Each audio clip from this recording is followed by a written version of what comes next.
L'Immensità, 2022. If I can feel passionately about any contemporary film, this is it. Thanks to a friend and her husband who spotted and recorded it for us to watch yesterday afternoon. It's directed by Emmanuel Crialese and it stars Penelope Cruz as Clara, and um, there's a few other characters in it. The protagonist of the film is a young lad called Andrew. It's the story of his dysfunctional family, and it's set in 1970s Rome. And I was trying to place this film, the actual decade, with a friend, and we thought it might be the 60s or even the 50s. It's it all depends on visual clues. What's on show, the absence of cellular tech, computers, etc. But there's also differences between countries and musical clues, things like that. But it is the 1970s, I found out afterwards. So, Andrew is Andrea in Italian because that's um, that's what his name would be. I've just anglicised it to Andrew because I was reading the subtitles. And he's growing up with a younger brother and an even younger sister. And I'd estimated their ages as well. I thought Andrew was probably 13, 14. Well, he's 12, and Gino is perhaps 9 or 10, and Diana is, say, 6 or 7. Just, I would imagine. I didn't haven't found the actual actors' dates of birth, so I don't know exactly, and that would only be another indication.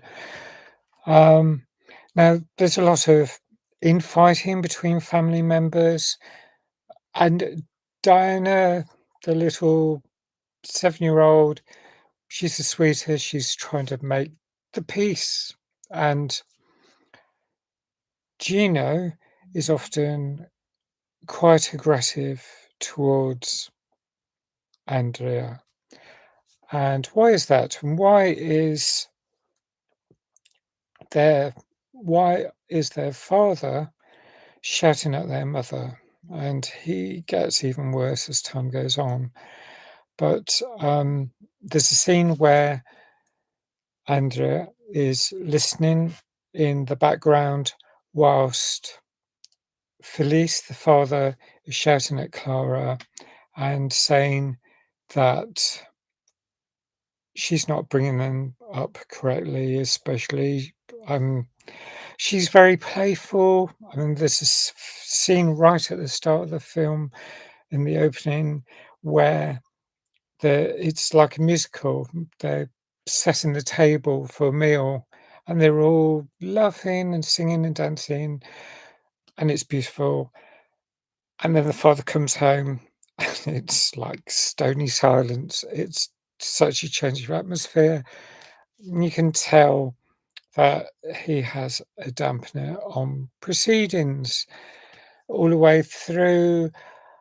Clara is criticised mainly by him, but by other people too, as not an adequate mother, and that feels so unfair. And she's got a lot on her plate, and she finds it difficult as well. And the crucial thing is, Andrea is also called Adri or Adriana, and that is because she's been brought up as a girl, and she is assigned female at birth, to put it in in modern trans terminology, she isn't a she. And that's the thing.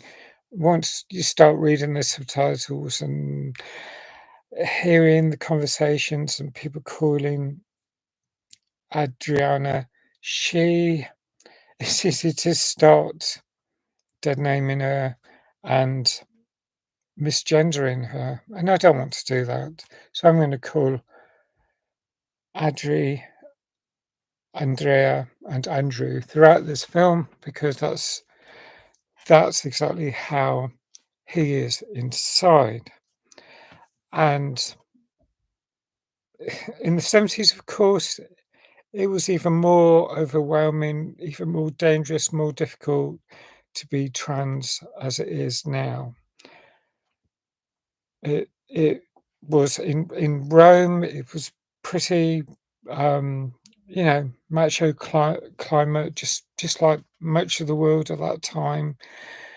Um, Now that's Gino being angry with his brother, whom he sees as his sister, and he doesn't like the fact that he's being a boy. Andrea is being a boy. Andrea often climbs onto the roof. He looks up to the gods, to the sky, and he believes he's an alien. He's been brought up in a very strict Catholic upbringing, and at one point he steals and eats a load of um, communion bread, the holy bread, and he gets ill and has to explain what he's done. But he often tells his mum how he's an alien from another galaxy. That's how he feels, and it's so poignant and understandable. That is uh, heartbreaking. It really is. Um, so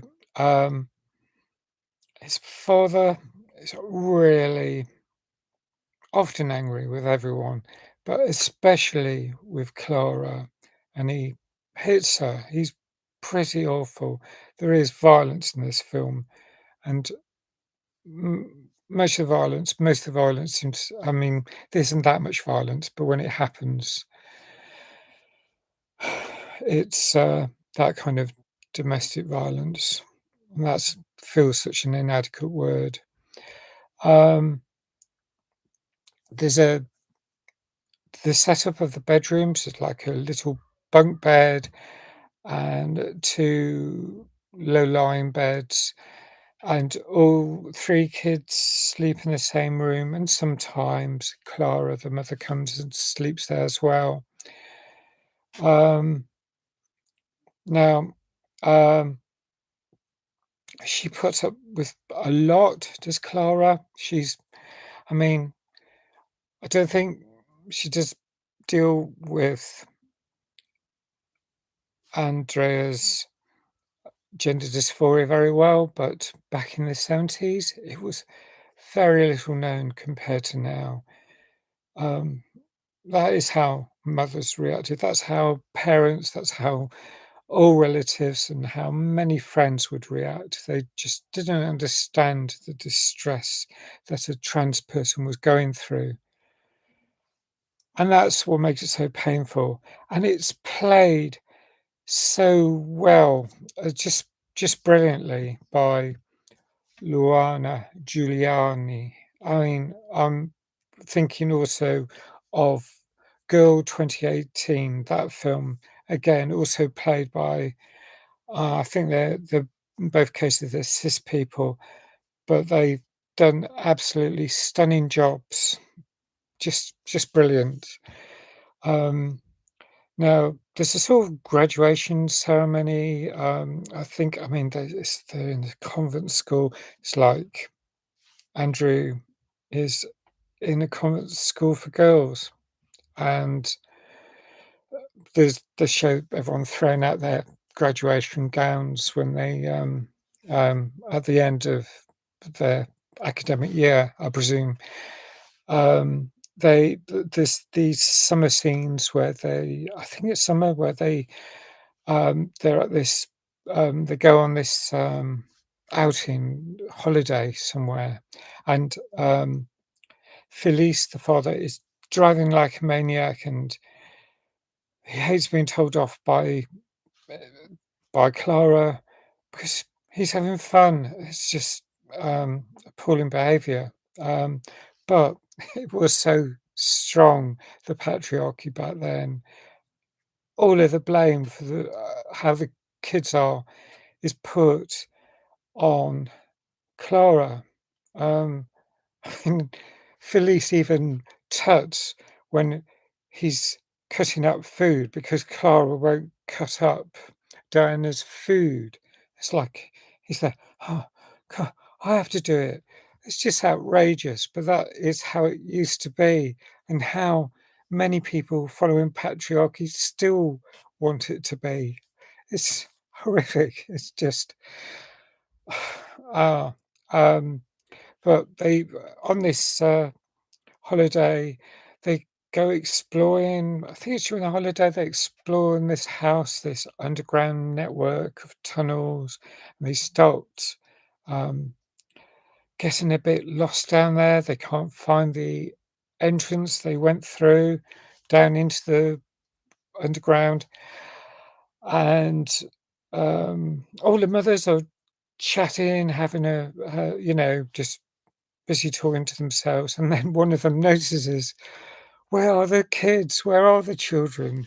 And they start searching for them, calling for them from everywhere. Um, and then they hear the calls from down the ground, and it's like, there's all this. They all get called. I mean, there's joyful scenes when they're found, but of course, the kids have to, um, be punished for what they've done, and Andrea goes up to his mum doesn't want to hit him, and he goes up and asks to be hit. There are many scenes like that throughout this film, just beautiful. I'm not going to cover them all, obviously, because I don't want to cause spoilers. I mean, there's a fire at one point. There's when Clara gets sent away, and the um, Felici's mother, their grandmother, comes to look after them and imposes a more austere environment. And when Clara comes back, they shower her with confetti because they love their mum, even though she doesn't really understand. She doesn't understand um, Andrew, um, and so there's all this. Andrew's got all this boiling anger and frustration, and it really shows in this film. It's just brilliant acting. Um, and there's this increasing turbulence at home, or the fights.